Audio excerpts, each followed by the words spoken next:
Hey guys, welcome back to Mighty Dubia Feeders. I'm Michelle. Today we have a very fun video. We are at Pearland, Texas HERPS Reptile Show. And this is actually our second show of 2023. And we're hoping to go to another show at the end of May. So make sure you subscribe if you like getting these type of videos and watching them. Today you'll see that we interviewed quite a few different kind of reptile, amphibian, and different kind of vendors here at the HERPS. So make sure you check out our timestamp below if you want to kind of jump around and look at the things that you're really interested in. And you will also find all the vendors' information there in the description box below. I also don't want to forget to mention, if you can please go check out our website at mightydubiafeeders.com. We sell dubia roaches, and we're getting into discoids, mealworms, and superworms. So if you guys have any hungry reptiles, amphibians, or insectivores, make sure you visit us on our website. Also, would you please like this video and subscribe to this channel if you enjoy these type of videos? We'll make some more for you, and you'll get all the notifications when we do. Thanks, you guys. Enjoy the show.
All right, I'm here with Carl. We're going to go ahead and learn about these little dudes right here. Carl, what are the names of these? Well, this species here is a Mexican Black Spine Iguana from northern Mexico. I don't know the locality, but this particular locality is yellow, and they call them banana Pectinata.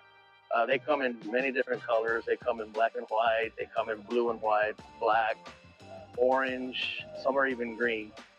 But they come in, like say, different localities have different colors. And this is, like I said, because of its yellow coloration, it's a banana Pectinata. And their temperament's very, very good, like bearded dragon care. Yeah, he was telling me that they're kind of like a big bearded dragon, basically, and they eat very similar. If you guys have a bearded dragon, it's like just having an extra large one, right? And they basically eat the same thing. Basically. So you want to go over kind of what Sure, like as babies, they're mainly insectivores, like beardies, like maybe 80% bugs, a little bit of greens. As they start getting older, you start giving more greens, and as adults, it's more greens.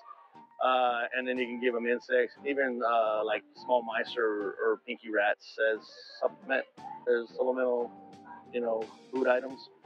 And do you feed them every day, or is it more like a few times a week? As babies, you probably feed them every day. As they get like a few months old, you can cut it to every other day. And as adults, I feed them 2 or 3 times a week, like every other day or every third day. And are these kind of more solitary type of reptiles? Like I know with some bearded dragons, you don't want to put males together. Yeah, males are solitary. They're territorial, so I keep a male to a harem of 1 to 4 females. Oh, okay. I do well with trios because females have a hierarchy where they can also have a pecking order where a female can beat up on another one. So, but that's just the way they are. They need to show their boss. Show who's the boss. Oh, you like me, huh? You're standing my hand. Do they do like the waving like a bearded dragon? No, they head bob. They just head bob. And I'm kind of surprised that I've never touched one of these before, and they're very soft. They're very, very soft. Yes, even the spikes, yes. Like, they're flexible. They look like they're hard, but I mean the actual spike is hard, but it's flexible. And big jowls here. So this one is a banana one, but they have them like a orange color or a more blue color. I am working on trying to make orange colored ones. There's a guy that has Mike Lorett out of Florida has orange ones that he's been working with out of Wild Caught, orange. So I'm kind of trying to make basically the same color as this, but more orange. You know, I have black and white ones and some that have blue on them. Right, I sell babies. And they all hatch out green. And they all vary and as they mature. So you're buying a little green lizard that's going to change into something different. How big are they when they're born? They're tiny. They look like anoles, like mere anoles. What's the incubation period? Like from the time the egg is... I got my first clutch last weekend, and I'm guessing I should have them hatching out in about 2.5 to 3 months. Get full size of that, what, 2 years, year and a half? About full size, probably 3.5 years. Fully mature, you're looking at probably 5, 6 years. Like the males to really pull out and get full size. But yeah, you'll get them. They can breed as soon as like 1.5 years, 2 years. But they keep maturing. Beautiful animal. So I have this card here, and I'm going to put this information in the description box below. And this is your card, and let's see your information for you guys. If you guys are interested in one of these, it's high quality reptiles. This is Carl. Okay, you guys? All right, thank you, Carl. Thank you. Nice to meet you. Yes. Thanks so much. Enjoy the show. I didn't do too bad. I'd start babies at, depending on the color, like 250 to 350. Like 250 for the other colors, and bananas would be 350. Full bananas. Not too bad. People pay that for bearded dragons. Yeah.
How long do these live for? I mean, is it for like decades or something like that? About 10 to 15 years. Oh, really? They get the size of a dinner plate. Really? Oh my goodness. They eat small rats when they're full grown. Oh wow, so it's like a long-term commitment when you get one. Like how old are these? Since they're so small? About 3 months. 3 months? Oh, okay. So many different colors.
gosh. As much as you like. Wow. I want somebody to come with me. Is that one fully grown? They get bigger than this. They do? Yeah. Like this big or not as big, huh? A little bit bigger than that, yeah. Oh, they get up bigger than this one? Oh, holy moly. See, I don't know anything about spiders. Oh, yeah. No, so spiders generally are pretty solo, but these guys, they do live in colonies. So you can they keep, do? Yes, so you can keep these guys together. All right, guys, I'm here with Wade and Jake, and what's the name of y'all's business? We are Hail the Scale. Hail the Scale. Very cool. Okay, so what kind of things do you guys sell here that you've got that I'm going to start filming here in a second? I see you got tarantulas. Are these considered tarantulas? Yes. Okay. So these are tarantulas. These are bird eaters. Bird eaters. And then we have some Goliath bird eaters over here. Goliath what? Goliath bird eaters. Oh, okay. Well, this is a big picture of it right here, right? Yes. And so, what is the differences? Like, I guess if someone wants to get into tarantulas for the first time, let's say there's somebody that's watching and they're like, where do I start? What is the best starter tarantula spider? Easy to take care of, easy to provide food to, not very, like a more cheaper type of, y'all get what I'm trying to say? Right. What do y'all recommend? That all depends on the person who's picking it out, because there's a lot of different types. You have tarantulas that would be terrestrial, which is live on the ground and live in small burrows, and then you have semi-arboreal tarantulas, which are on the ground half the time, and they like to get up a little bit, and they'll web up, make some cool webbing designs. But then you have fully arboreal tarantulas too, which stay in the treetops and never touch the ground pretty much. Okay. So there's a lot of tarantulas to choose from that fit all of those categories. It all just depends what you want, you know. What do you want? Okay. Yeah, do you want one that's going to be kind of like a pet hole? Do you want one that's going to be making cool webbing like hammocks and stuff? Or do you want one that like webs up half of the enclosure? You know, there's a lot to choose from. There's so many options. It makes it hard to choose. Yeah, that makes it a little difficult. But so say somebody's really interested in cool webbing.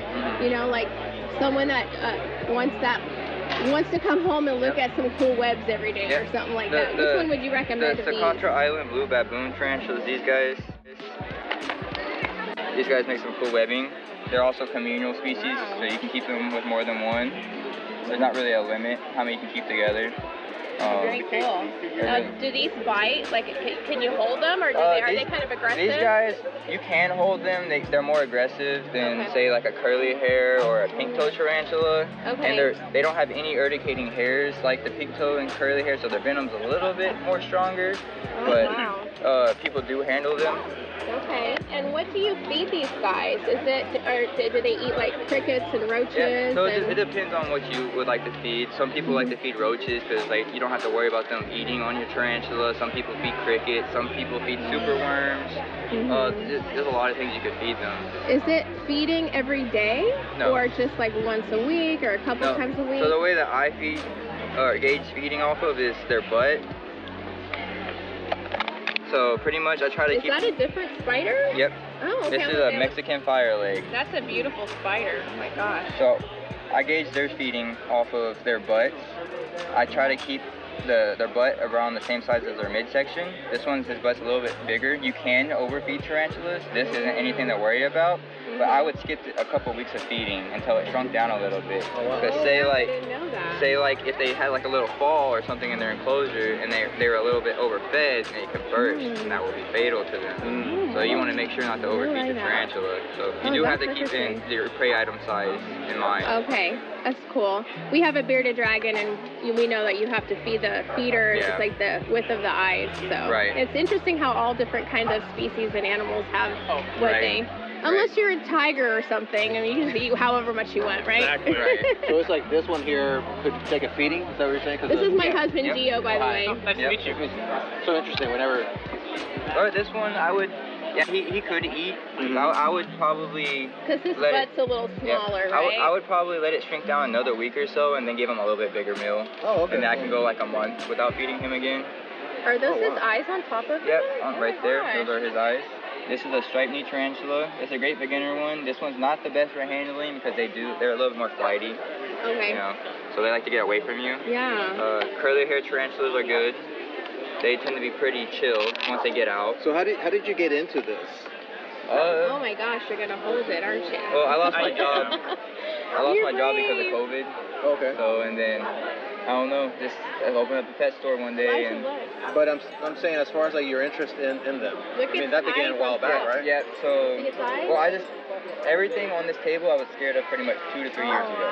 Oh, okay. I'm really so fresh, cool. really new. And it became an addiction to me. Like, can I pet it a little bit? In the back, yeah. Like right here, right? I was scared of all the bugs and stuff. Were you really? And, soft. because in my mindset was... You're a nice spider. What are these things right here? Those two little... Those produce the webs. And so he's been crawling along producing webbing. Tarantula and everything. You want to pet him on his butt? It went through a lot of stuff and it never It's did. really, he's really soft. Just do it real soft. But after that experience, it opened my mind or my eyes. Really gently. Like, okay, I'm scared of stuff for no reason, you know? Like, what else out there am I scared of for no reason? Cool. It's so kind of velvety. Going more and more feeling. Is that when he's crawling on you, does it feel real light? Of course. Yeah, no, it's like you don't really feel it too much. Really? Some people find it really creepy just because there's so many legs. Yeah. These guys, if they were to bite you, it'd be like... Are they pretty fast? I noticed that they can be pretty fast, right? They can be very fast. Spiders in general can be really fast. Yeah. So if it gets out and you scare it, it'll disappear. Oh, okay. Yeah. Oh, wow. So you just want to be really calm and careful with them. So is this the type of pet that if it gets loose and you can't find it, it can survive on its own in your house? Generally, yeah. They can find all kinds of bugs that, like, if you miss them, they'll find like a little hideaway in like a back corner somewhere, and they do well. Yeah. So we sell dubia roaches. Okay. And so that's something that I like about the dubia, that if they escape, they cannot infest my house. Yep. Yeah. So they're spoiled. yeah. They don't typically get too far and you find them on their back and they just, even if one gets loose, they don't infest your house. So I was just wondering if that was the same for spiders, or obviously they can't have their own. This is a pink-toed tarantula. This is what broke my fear of all invertebrates. This one is called a what? A pink-toed tarantula. He's got little tiny pink toes. Oh, yeah. They're from South America. They live their entire lifetime in tops of trees. They never touch the ground. Oh, wow. Wow. They'll be jumping from tree top to tree top. Oh, wow. Branch to branch. So would this one need, like, since it's active, it sounds like it jumps from branch to, like, does it need kind of a bigger Yeah, this enclosure? is an arboreal enclosure, so it would need more height than horizontal space. Oh, that makes sense. The curly hair is terrestrial, so they would need more land space. Okay, okay. They're more heavily bodied, and if they were to fall from here, they could possibly die. It could possibly kill them. These guys are meant to withstand a fall. They're like cats with 9 lives. Yeah, if they fall, they catch themselves they're pretty built, good. They're built more like birds, They're really light. That is awesome. So that was the first one that you had then, like the first species you had. Yep. And what got you into, I heard you telling Gio a little bit about COVID, you lost your job, but what got you into the spiders since you're... I walked into my buddy's pet store, and I've been selling them and stuff, but I never really was like, I was too scared to hold them. So like every time I went to go maintenance their cage, I would like be scared. Yeah. And then one day I went to his pet store, and he had one on his chest. And I was like, how do you do that? I was like, he had one on his chest? Yeah, he had one just chilling right here, walking around his pet store, and I was like, how do you do that? Like, teach me your ways. And he grabbed it, put it in my hand, and like it didn't bite me, And ever since then, I was like, okay, I'm scared of things for no reason, I'm like, what else am I scared of, Yeah. And I just slowly have been like branching into new species. You're doing so good. You both are just doing awesome with it. Yeah, I know how you feel, because like having these roaches has been really big for me. Because my mom and dad own their own pest control service for 40 years. Okay. And they kill roaches for a living. Yeah. Right. But yeah, part of that was just being around a lot of scary American cockroaches and just stuff flying at you and just scary, just like you don't like that, right? Right. And so I always had a big fear. So slowly, like yesterday, I did a little video of myself touching a dubia, where I actually pet the dubia roach, and it was fine. I was like, this is not so scary. Yeah. So I totally get where you're coming from with that.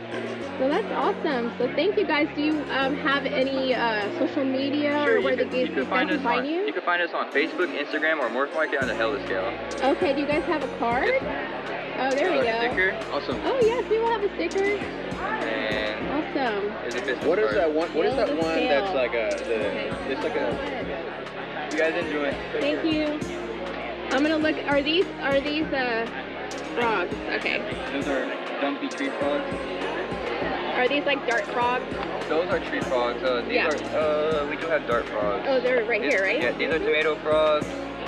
I'm not sure what these, I think these are reed frogs? These are African reed frogs. Sorry, I don't mean to take it. Y'all need to go talk to. I just no, you're good. Everything. I had some subscribers ask for frogs, so. So these are like tropical? Yes. Okay. These guys. They're so small. Do they get bigger than that? They don't get a whole lot bigger than that. Probably about twice this size, but they're not big. They're so cool. I bet if they get away from each other pretty fast. Oh, they disappear. They're gone. If they get away, they're gone. Awesome. Yeah, he's the bug guy. I'm more of a frog and lizard guy. Oh, okay. Oh, awesome. So these ones don't get as big as like those other ones, do they? These guys get very big. Oh, really? They get chunky. Which one's the blue eye? Yeah, these are white street frogs. Oh, okay. The dumpies. Do these get big too, right? Oh, these get massive. Yeah. These all are of these pixies. get big. Oh, wow. Pixie bullfrogs. But these are not the Pac-Man frogs. No, these are not Pac-Man frogs. Okay, because somebody told me those get like plate size. Like bad. Big. But it sounds like they all do. A lot of these guys are tree frogs, and so they're really big, but they do live in trees. Okay. Right. Yeah. Oh, cool. And these guys like to dig and bury themselves. Will they jump out? How long do they? Oh, man, they're so cute. When they get full grown, how long does that take? I want to say it takes about 2 years. Okay. What do you feed them? They're so at this size, we feed them crickets. You can feed them dubia roaches, worms. When they're big enough, you can feed them pinkies and small mice. Oh, really? Yes. Oh, wow. They get big enough for that. That's interesting. And then are these called Crested Geckos? These are Crested Geckos. Oh, wow. Okay. And if you guys are looking for geckos, they had more than spiders. They have geckos, they have frogs. And Crested Geckos, they're like the easiest geckos geckos to take care of. Oh, there you go. But they are jumpers. Oh, holy okay, so they're arboreal, huh? Yes. They like to jump, they like to walk. They're really curious guys. How old is that one? He's a few months old. Okay. Yeah. We don't get a little bit bigger. They do. We don't have any adults here, but they get probably 3 times this size. Wow. That's kind of their thing, right? If you put your hand out, they just want to jump. They just jump from you. Can you tell like if they're male or female at this age? Or? No, we have to wait about a year and a half before you can really tell what sex they are. Oh, okay. Yeah. Are they kind of like bearded dragons where you lift up their tail and see if there's... Yes. That's how you do it with a bearded dragon. Oh, yes. Okay. Wow, very cool. They are definitely interesting looking, huh? Yeah, specialty over here. They have tons of different morphs. Thank you for showing me him. You're welcome. Awesome. So what is the price difference? Can you kind of tell me? Obviously, it's the different morphs, right? Because these are $40, $60, and these go up into hundreds of dollars. So are these more rare to find? So these are more rare. We're breeders of Crested Geckos, and so you have to combine different morphs, and it takes a while, and it takes a long time to actually figure out which one's going to produce what color, and so it's just rarity. Okay. So the more rare, harder to produce, the price of course goes up from there. Yes. Yeah. And how long do these guys live? They live about 15 years. So a long time. It's a long time commitment. It's not going to be something you just gingerly do without doing your research for it, right? Yeah. And so these guys, you don't have to do a whole lot of research because they're really easy to take care of. Okay. You don't have any lights for them. You keep them out of sunlight. They like room temperature. You can get Pangea, which is, find it in any pet store, mix it with a little bit of water, leave it overnight, and they'll eat it up. I didn't know that they don't take any UVB or any fancy lights. No fancy lights. You just have a little container. You can have some kind of substrate if you want to. You don't have to because they do like to climb. They stick to walls. You can pull them out and hold them like every day if you wanted to for like an hour or 2 at a time. They're really personable. They're really friendly. I've never had one bite like ever. That's so interesting. I didn't know. You're educating me today on so many things. I just love learning. Yeah, of course. It's so awesome. I'm going to show you guys a little up close on some of these so you can see what they look like. They definitely are cool looking. I didn't know anything about reptiles and started working with them. So I had to learn everything on the fly. Yeah. And the thing is, like, you're never done people are never done learning. There's always more stuff to learn. You should always have a teachable spirit about just whatever you're learning. So absolutely, I love that. Okay, well, thank you for your time. You're welcome. We just so appreciate you. I'll put your stuff. You guys go and get some stuff from them, okay? Absolutely. Thank you.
Do you mind if we tape you a little bit? Yeah, you're okay. Look at this Oh little my guy. goodness. How old is he? She? How do you, well, He. first he. So it's a he. He has this little belly button thing, so that means it's a he. So Can I this is pet a him little- or? Ooh, he's about spiky. 8 weeks old. Oh, he's I'm a little. sorry. How old? 8 8 weeks. weeks. 8 weeks. Okay. Wow, he's spiky. And so, if someone is going to buy one of these, what do you recommend for enclosure and like? So we have a cage right back here. It kind of shows you what size of enclosure they would need. The only thing you need to add to that enclosure would be a 12-inch wheel. That way Okay, like a hamster wheel. And that's just kind of how they get their exercise. they get their exercise. We just Wow. kind of keep the bowl full of food, so that also keeps our weight management down for them. Is this as big as they get, or they get a little bit They'll bigger? get a little bit bigger, about Okay. the size of a small guinea pig. And do you keep? Are they solitary, or do you keep them in groups? Solitary. Solitary. Do they fight each other if they're As they together? get older, they will fight each other for Okay. territory. Very cool. Wow, they are really spiky, huh? I would have think that was a porcupine, but it's not, right? No. You just have to pet it. What do they eat? High protein cat food is what we feed them. Okay. They are carnivorous by nature, so it is a chicken-based cat food. Okay. Oh my. For treats, they like mealworms and crickets. Okay. Oh, okay. Do they ever eat dubia roaches? When they get older, they have to be at least a year old. That way everything's fully developed so they can digest it properly. Gotcha. Wow. And so, does this one have a name? No, I do not name This it. one's called For Sale, right? Exactly. Well, thank So you for cute. showing us. So super cute. Did you want to pet Do you it? want to pet him? You Is it feel the spiky? spikes? Yeah. Yeah. You don't want to go like the wrong way because that might hurt you. He's very active. Oh, look, and then they got some. Those are ferrets over there, right? Look at these guys. Thank you.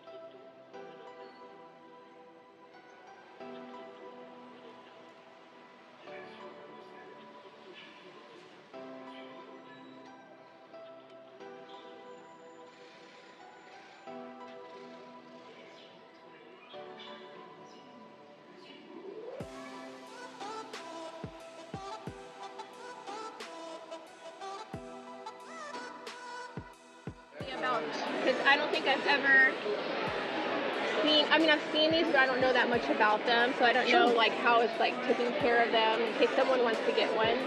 Yeah. So, I'm Zach, and this is Shelby. We're with Nortex. We're up in Dallas, Texas. Oh, wow. Okay. And there's some of our information for now. Working on Instagram and Morph Market and stuff to include on the card. Can I have that card? Yeah, of course. I'll put this information in the description box. Yeah. So we do have a Morph Market. I made that after I bulk made business cards, so they may not be on the card. Okay. But the blue tongues, sorry, these guys are a little nervous because of the show. Right. Yeah, I'm sure. They get a little anxious, huh? Yeah. So these are Indonesian blue tongues. Taliqua gigas, I believe is how it's pronounced. You said you were curious about like taking care of them and... Yeah. Is this one fully grown though? Oh no, this is just a juvenile. This is a juvenile. Like how many months old would you say? I'd say probably no more than 2 years old. Oh, okay. Okay, so they're a juvenile for years. Yeah. Okay. Full-grown adults with tail will probably be closer to 20 to 22 inches. Oh, wow. Rather beefy. Keeping them is pretty easy. A lot of like your other subtropical type lizards, at least for the Indonesian ones. The Australians are just a bit different. You want a little bit higher of a humidity, not wet. A substrate that they can burrow in if they would like. Is it similar to keeping maybe a bearded dragon, like how you have to have kind of lower humidity? You would want higher. So they want higher. Oh, humidity. higher. I'm sorry, you said higher. It's okay. Yeah, you would want higher humidity. Yeah. Okay. They're just a little anxious, so he's kind of huffy puffy and squirmy, and you know. He's actually very calm right now to me, but maybe to you. Oh, never mind. Nope. As soon as I say that, right? It's okay. Did he just hiss, or was that Yeah, me? that was a hiss. Oh, I didn't know. Okay. Nope, they want a higher humidity. Think tropical forest, but not wet like a rainforest. Oh, okay. Setting them up, you definitely want a hot spot, so I use a heat bulb. Try to keep the hot spot somewhere in the 90s, lower 90s, ambient in the 80s, and at night they can drop into the 70s. UVB is something of debate for them. Oh, really? So some people say it's not necessary at all. Some people say it is. I keep them with UVB. The way I see it, it's not gonna hurt or inhibit anything to have that. They will eat anything. So I do a base diet of primarily different insects: crickets, roaches, hornworms, superworms. And then shortly behind that comes things like egg yolk, quail or chicken, papaya, bananas. They're a little picky about vegetables, but they're still offered. So, like, give us the meat. Do they have to, once they turn into adults, do they have to be transition more towards like a fruit-based diet, or no? Or they basically stay? They're complete omnivores, but honestly, it just seems like opportunistic. Whatever piques their interest, they're gonna eat. Oh, okay. That's awesome. You just gotta keep it varied, because in the wild, they're kind of ground-dwelling foragers. Yeah. Varied diet's gonna get them not just protein and fat, like from bugs. Yeah. But all the extra vitamins and minerals and things that eggs, fruits, and veggies have to offer.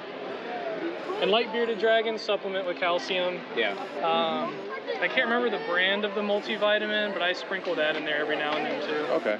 Okay, very cool. That's cool. Yep. And when their babies are super tame, when they're in this teenager phase, they're huffy puffy and they hate everybody. But as long as you keep handling them like this and working through it. Do they finally calm down when they get yeah? Cool. That's why I call it their terrible teenager years. Yeah, for sure. Nothing but attitude, huffy puffy. So who got into it first, you or her? Me. And she just had to put up with it? Did he drag you? I'm the helper. I'm the girlfriend. I think. At least you don't have roaches in your house. We have those Oh, you too. do? Okay, well Yeah. then never mind. Then I know how you feel, because we sell dubia roaches, so. Yeah, no, we have an entire bug room where I breed different isopods and stuff. Okay. Very cool. I keep all the feeder insects in there as well. Okay. Right. Definitely got into it first, and I kind of didn't tell her how into it I was. And then our third date was road cruising for snakes, and then she figured it out. Figured it out real quick. It didn't take too long. No. Well, that's awesome. Well, reptiles are. We've had 2 bearded dragons, so. And I've actually really grown really attached to Tater Tot, who's our latest bearded dragon. So, I mean, like I have to hold him all the time. I'm like, he's like my baby now. So. And the blue tongues are like that. Like I said, outgrowing the teenage phase. They're very interactive, very easy to handle, an enjoyable pet. It's just like every other animal, the biggest hurdle is getting them set up right. Yeah, sure. After that, because they are very widespread eaters, just making sure you accommodate that, and they're definitely up there in one of the top pet lizards. I'd say the only thing that kind of prevents them from being a little higher up on the list is just their size and dietary needs. They take a little more effort. Awesome. And there's different varieties. These are just considered regular Indonesians. Indonesia has localities as well. Some of them have more bronze and copperbacks. There's axanthic Indonesians, different Australian blue tongues, northerns, easterns, blotched. There's melanistics and albinos. Oh, wow. All kinds, huh? All different colors too, right? Yep. So there's different colors and looks for everyone depending on what you're looking for. Well, we appreciate you guys taking them out and showing them to us. For sure, that was so cool. And we'll put your information in the description box below. So if you guys are interested in these blue-tongued skinks, go ahead and find it down below. Thanks, you guys. Thank you. Thank you. You guys take care. You too. What's your channel so we can check it out? All right, guys, we're here and look what we found. We found some big, huge roaches. Ooh. Okay, tell us about yourself. What is your name? So I'm Gordon Styron, OMG Roaches. OMG Roaches, you guys. You want these big old bugs? You gotta go here. OMG Roaches, okay? All right. So tell us about, you said you were on Facebook, or is it Instagram? Instagram, yes. Instagram. If you guys want to find them over there. And we'll put your information in the description box below in case you want to purchase some of these roaches. So tell me, what is this roach called? So this is a line that I've actually produced myself. I call it my Firehorn line. It is my biggest line I've selected for 12 years for size. And this is the result. Wow. And so how long would you say that is? Or I would think mean, it's very thin. I think he's about 3 inches. 3 inches? Yes. Yeah. And how do you know it's a hem? You're calling it a hem? So definitely because the horns, males have much bigger horns, but also on the underside, males have this tiny little last scale. You're talking about right this here? Last little scale, and girls don't have that. I can actually show you a girl. Okay, so you're talking about these horns right here. These giant horns, yes, that's how you can definitely tell it's a boy, because a girl would never have horns that big. And the males, they actually mock battle with it. They ram each other, but they don't harm each other. Okay, so it's like kind of like a dominance, yes. I'm strong, yes. Okay, got it. So what kind of things do you feed this type of roach? So nothing goes to waste in my kitchen. So they get the ends of the carrots, the potato skins, the apple cores, pork chop bones, egg, everything. We just throw it in there. They eat everything. I will actually throw an avocado seed in there, and they will just eat it away to nothing. Wow. So really cool, and nothing goes to waste. It's recycling. Yeah. So I'm just curious, if you get one of these roaches, do you have to house them by themselves, or do you get? No, so. Or can they be like the Halloween hissers? And you can cross. You can put them in the cage. They won't cross. They won't interbreed with the Halloween hissers, but they will live communally with them. No problem. They will cross with other species, and that's kind of a little taboo. People like to keep their hisser lines pure. Okay. But this is actually, you can see how they live communally over here. It's a whole box of them. And there is hundreds of them. And they're just different colors, I Yep, different colors, just all mixed. Are these considered full grown, or because the one you have So, is a little bit bigger? So yes, a lot of these are full grown. This is just my giant line for selective breeding. So this is much bigger than your common hisser. Okay. So is this the same one as what's in here though? So so I have about 6 or 7 different lines of hissers. Okay. So this is just a mix of them that I'm bringing to the show to sell. Got it.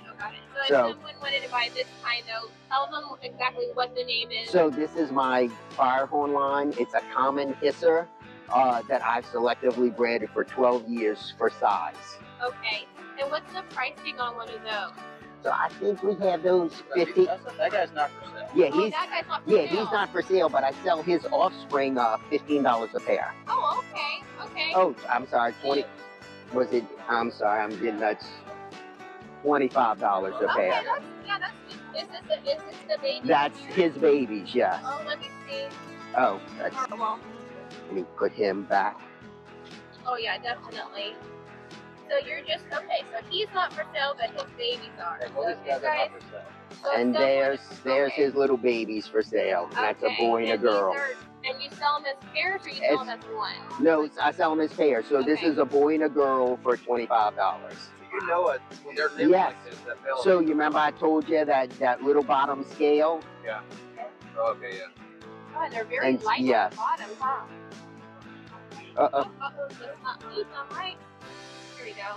Oh. And you can see the little boy's got the little tiny last scale at the end. Right. And that was the girl. Does he have his horns yet, or does No, so that doesn't come until they're adults. Okay. Okay, that's very awesome. And are these? So those are Halloween hissers. And that's full-grown adults. You can see they are much smaller than the other hissers. And I'm assuming they call them Halloween hissers because of their color. Yep.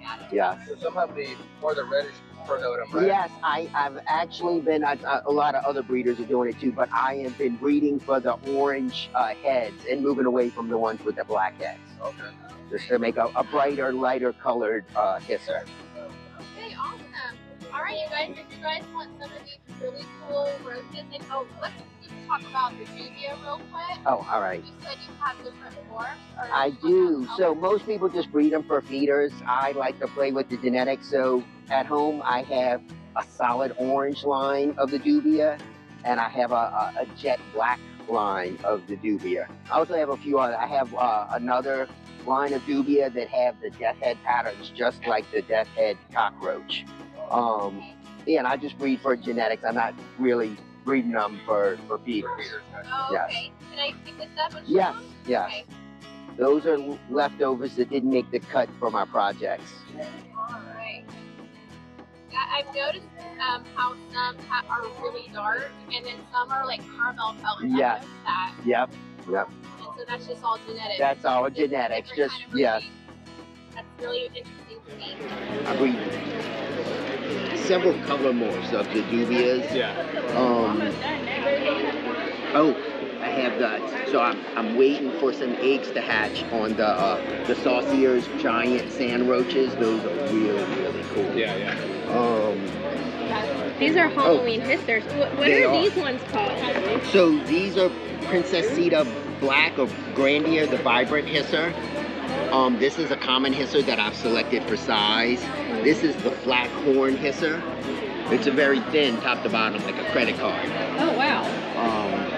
I almost thought that was a real spider. I was like, it's getting out. Oh wait, it's fake.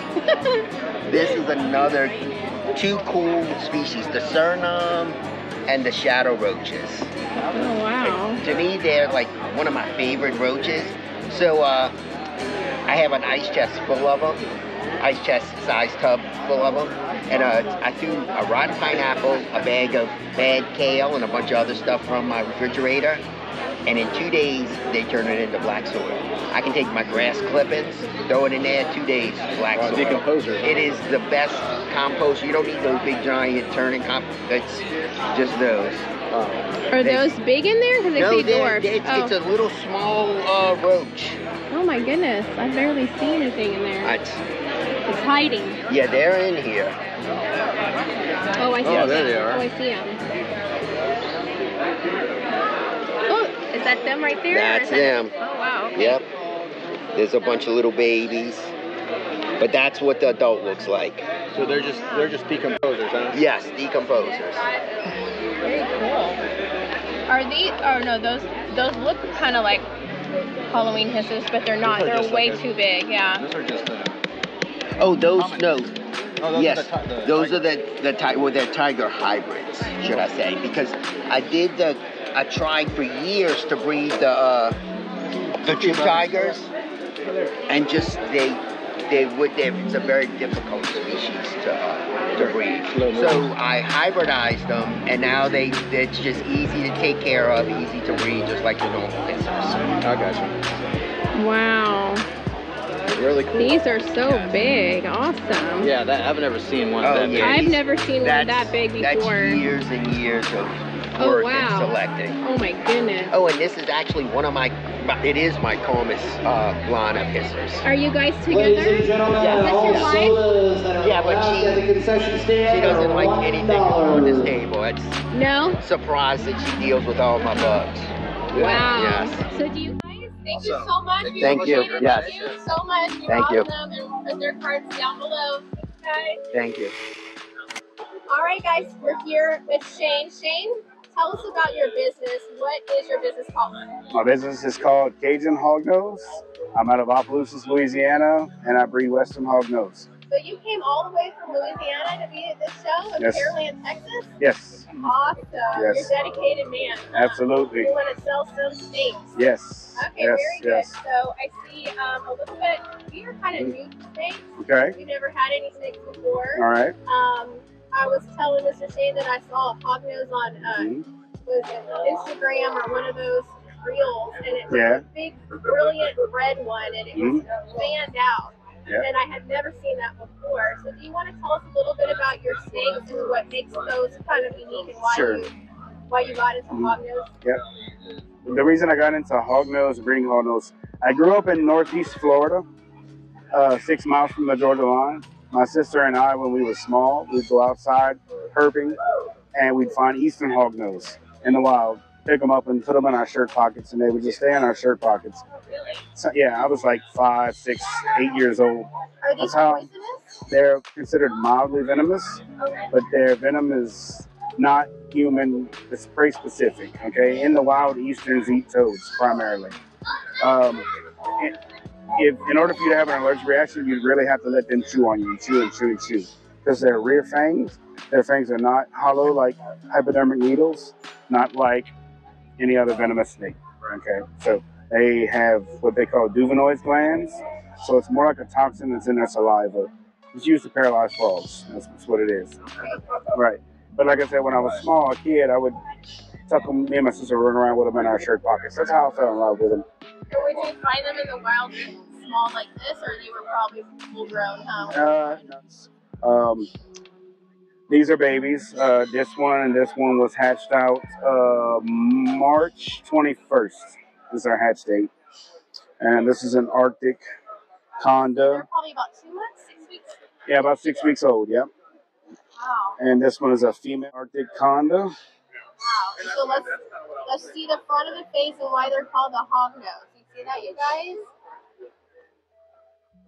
And they're just so cute. So do they eventually get used to being handled? Yes. Okay, Oh, so yeah. the wild ones will bite because they're probably not used to it. Hognoses do not bite out of defense. Okay. They do not, but they're one of the pretty much the only thing that I know of that will not bite you to defend itself. Okay. Their defense mechanisms are they will flatten their neck like a cobra. Okay, like you saw, found out that's what it was doing. They look intimidating like that. Yep, and that's what they want. They want to look intimidating, to scare you away. They don't want you to eat them. That's all it is. Yeah. So they'll flatten their neck like a cobra. They'll hiss pretty loud. They'll strike without ever opening their mouths. It's called a bluff strike. And if all that fails, they roll over, open their mouth, stick their tongue out, and play dead. Really? Yes. This is the only snake that I know of that does not bite out of defense. If you get bitten by one of these, it's because you had a scent on your hand, on your finger, and they thought it was food. Thought it was great. That's it. Yep. And what kind of things do they eat? These, Somebody has one, like what do you feed these I guys? feed all of mine frozen thawed. The babies are on pinky mice, day old pinky mice. The bigger ones will eat hoppers, fuzzies. So one this size can eat a fuzzy. A fuzzy, yes. I'm assuming that's a mouse. What's that? Yeah, yeah. A fuzzy. I'm like, yeah, it's a fuzzy mouse, yes. Okay. A fuzzy is a mouse that just started growing hair. Yeah, so let's produce her. I just bought her from here today, from another, yeah. So I'm gonna raise her up, and because she's het exanthic, and she's albino, of course, and albino and exanthic is two recessive genes. When you put them together, it makes a snow. A snow is pretty much an all-white hognose with pink markings and pink eyes. Oh, wow. So yeah, they're. Sure, when they come out like that, they're just because the genetics are probably more rare, so they're a little bit more expensive. Yeah, a good bit more expensive. How much expensive? You can get a snow, a baby snow, a male for around $800. Okay. Yeah. It makes sense when I hear about you know, all of the special kind of breeding and everything that goes into like it. this one. This one is a super Arctic conda. He's got a reduced pattern. He's got a solid black belly. Oh wow, that's shiny. Yeah, he's got black eyes, a black tongue, and he hasn't had a growth shed yet. When he sheds, the background is going to get whiter and whiter until he's just bright white, and his pattern is going to stay black. So he's going to be a nice black and white contrast. This Arctic is a codominant gene, which means there's a super form. This is Arctic right here. This is super Arctic. So this is just a super form of Arctic. You bring two Arctics together, you get super Arctic. Oh, that's Yeah. So if someone wanted to get one of these, what is the setup required? What should they already maybe buy before they buy the actual animal? That's controversial. A lot of people like to buy these huge, elaborate 40-gallon enclosures for a baby hognose, and then a lot of times they find that their hognose won't eat. Well, it's because you took it out of, because most breeders use a rack system, okay, and a rack system is very small. Hognose snake wants to feel secure. If they don't feel secure, odds are they're not going to eat. So if you put them in a big, huge glass enclosure, you got people, pets maybe walking around, they can see that. Everything to them wants to eat them. Okay, so I suggest starting small. If you're going to use a glass enclosure, black out 3 sides with construction paper. Give them a good 3 to 4 inches of aspen substrate so they can dig and burrow. That's what they use that nose for, to dig. Yeah, give them a water dish. Give them a hide, a few hides, and just clutter it up a little bit. Some decorations, just to make them feel secure. And you probably won't have a problem getting them to eat. When I sell hognoses, my number's readily available. So anybody that has problems, if they says, hey, my hognose I bought from you is not eating, first thing I ask is, what's your setup like? And a lot of people, well, it's a 40-gallon breeder. Or your baby weighs 10 grams and you got her in a 40-gallon breeder. Just try, also the proximity to the food too, right? Right, yeah. I mean, they're at this age, this size, they're scared of everything. Everything. You got to make them feel comfortable.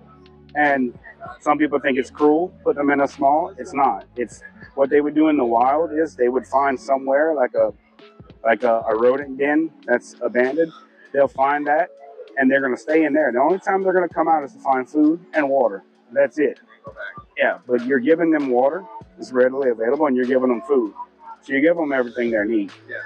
They just want to feel secure. That makes sense. So, yeah. So what's the length? What's the maximum length? Maximum length for a female, I've seen some get up to 3.5, almost 4 feet. Okay. But that's huge for a female hognose. They don't normally get that big. Males stay small, a lot smaller than females. Typically 18 to 24 inches, so about 2 feet long as an adult male. No, not a male. Females, can be about as long as my arm. I have a couple females at home where if their head's here, their tail will be touching my neck. So, but that's a big female. Pretty small Yeah. snake. Yeah. As far as feeding goes, Shane, like, do you have to feed them every day, or No. is it like, I know snakes are less often Right. feeders, right? Yeah. Babies, I feed every 3 days. They eat every 3 days. When they get up to, say, about the juvenile stage, I slow it down to every 5 days. Adults feed once a week. Okay. And that's how I do it. You really want to try to control. You got to watch out. You don't want them to gain a whole lot of weight. You don't want them obese. The snakes that are obese, they tend to like fatty liver disease and stuff like that. And it shortens their lifespan a lot. A lot. And if one is taken really good care of, how long, like, what's the commitment years-wise? 10, 15 years lifespan in captivity, normally. Yeah. Very cool. Do you have any more questions for Shane? I mean, I think he was pretty thorough with his explanation. So. Yeah, these are very cool. Thank you so much for sharing it with us. Yes, ma'am. If you guys want to check out Shane and Shannon Beard, this is going to, we're going to put their information in the description box. They have, it looks like a Facebook page that you can visit them at, and I'll put all that information down below, you guys. Thank you, Shane. Thank you. Thanks for having me. All right, guys, thanks for joining us today. Hope that you enjoyed all of these awesome vendors and getting to know a little bit more about their animals. If you did, can you please like this video and subscribe to our channel if you have not yet. Also, I want to mention again that we do sell feeder insects for reptiles, amphibians, and insectivores. Love to have you visit us on our website. It is mightydubiafeeders.com, where we sell discoids, dubia roaches, mealworms, and superworms. Feel free to email us at any time you have any questions as well, and we'll see you guys in the next video. Bye-bye for today.